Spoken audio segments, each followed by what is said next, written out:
I mean, I just can't believe it. I just can't believe it.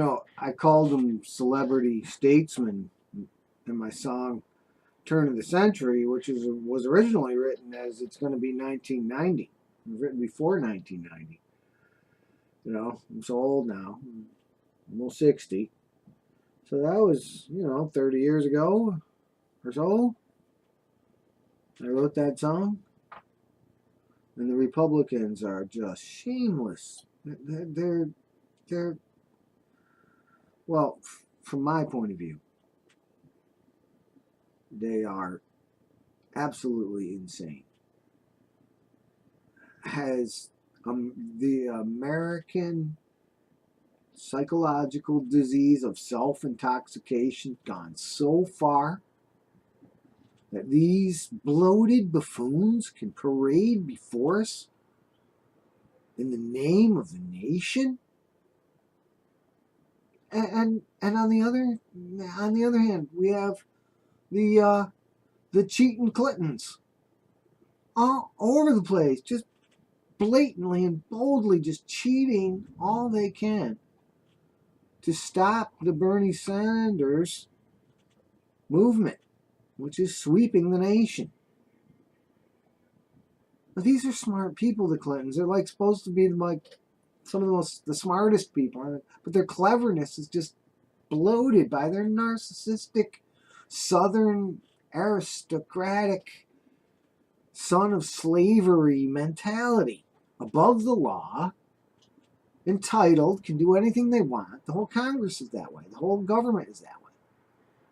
They're still lagging behind, still clinging to that colonial, post-colonial, alpha male, white American of the mid-20th century.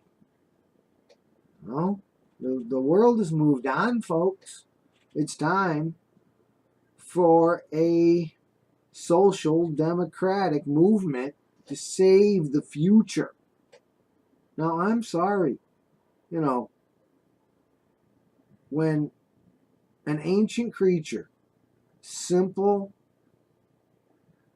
small little creature, who's been around evolving on this planet as long as the dinosaur could tell you, a lot longer than mammals, certainly longer than humans. Birds are some of the oldest creatures on the planet other than trees.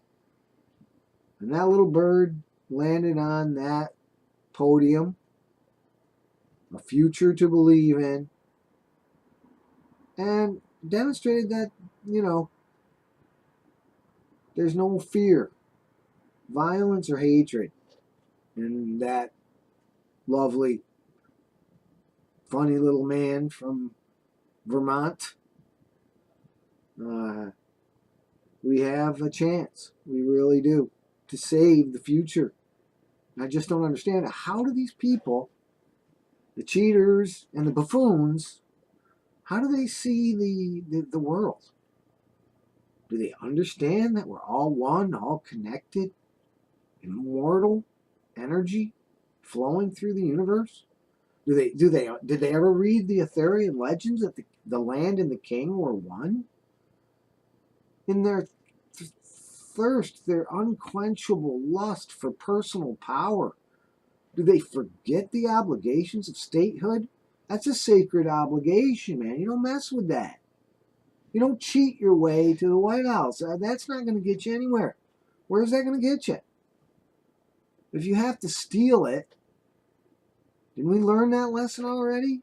Already had somebody steal the election. Look what that left us. The worst president in history. The Middle East shattered and tortured and burning. Innocent people dying. Religious wars being incited. All this blood and fire and hatred. And you got the biggest bloated buffoon of them all sitting there fanning the flames.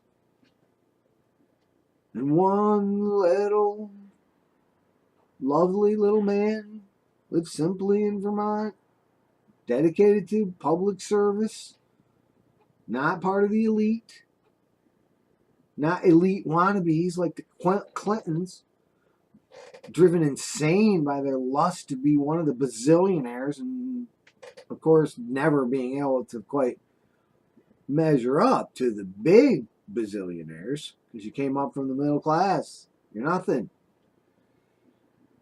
Yeah, you're fighting tooth and nail to cheat and kill and murder and lie your way through the process above the law with no concern for the truth, for intelligence, for the populace, for our inalienable rights, or for the consequences of the future. If you have to cheat to get the White House, do you really deserve it? And does the nation deserve it? Which is even more important. It is time for a political revolution, and it is long past time. Everything the hippies said in the 60s is coming out to be correct. Well, when are we going to do it? Divest from fossil fuels, end the petroleum monopoly and the wars that it inspires, create a new global community that is fair and equal to everyone. We have the way to do it. We know how to do it. Let's do it. Let's scrap this neo-Puritan, neo-classic republic once and for all and institute a new way of governing. A digital democracy with the House of the People voting on where to allocate the funds and what issues are important and what policies to pursue, with government experts to advise as well. But why not? Why not? Why not make education free? It's only good for the future.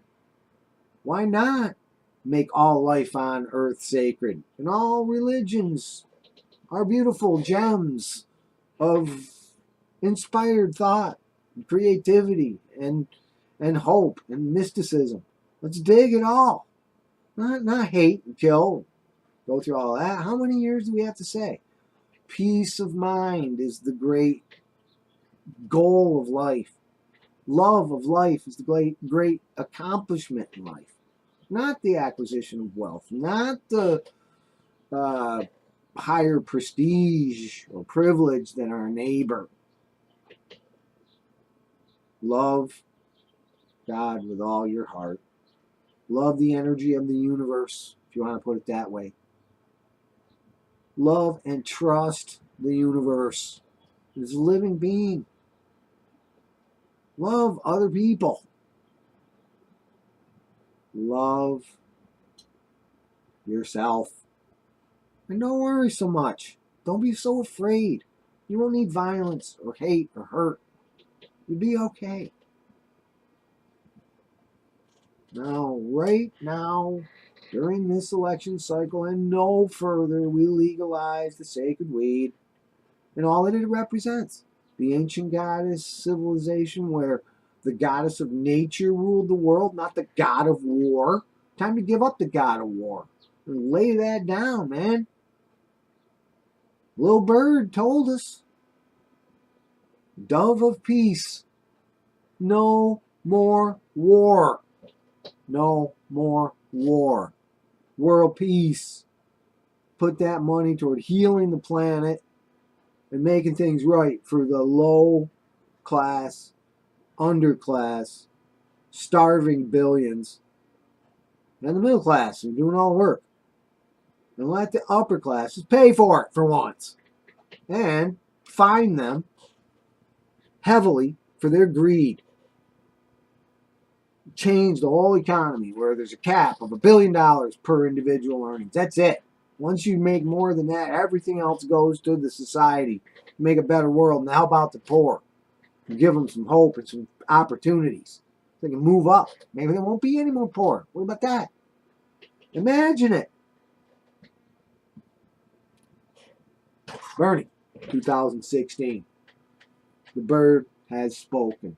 Tiny little thing. No threat to anybody. Flying right up there. Wasn't afraid of them. What does that mean? That is extraordinary. That is extraordinary. We should bow down to the message of the Earth Mother. That little bird It's telling the truth.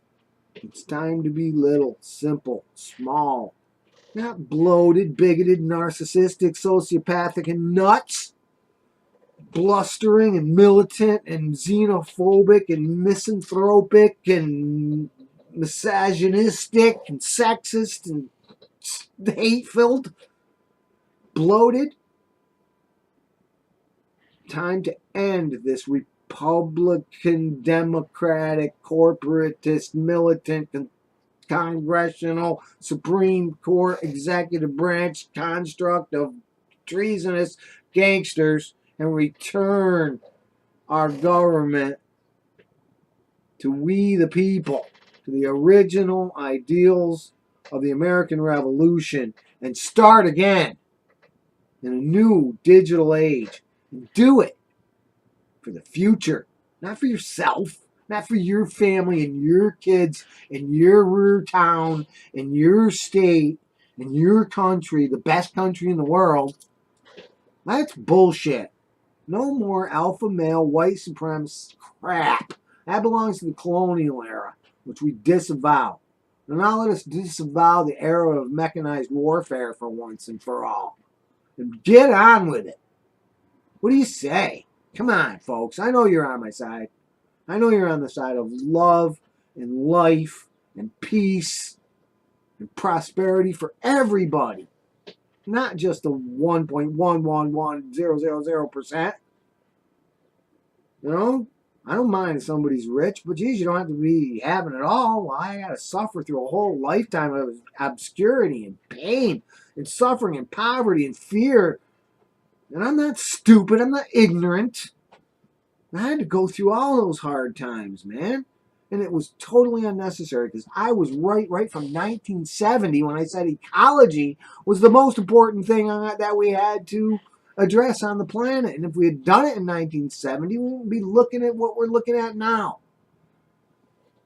Let's cease meat production as much as we can. Come on. We don't need meat production. We don't need fossil fuels. We don't need laws against flowers. We don't need to put down the artistic and the creative and the mystical. One world, one people, one moment. Right? I think I'm right. Lunge the dinosaur agrees with me. I know he does. I asked him myself, and he said he agreed and approved this message. So thanks for listening. This is your friend of mine, Rev Jam Mandala, good friend and companion of good old Lunge the dinosaur. Future to believe in. That's right.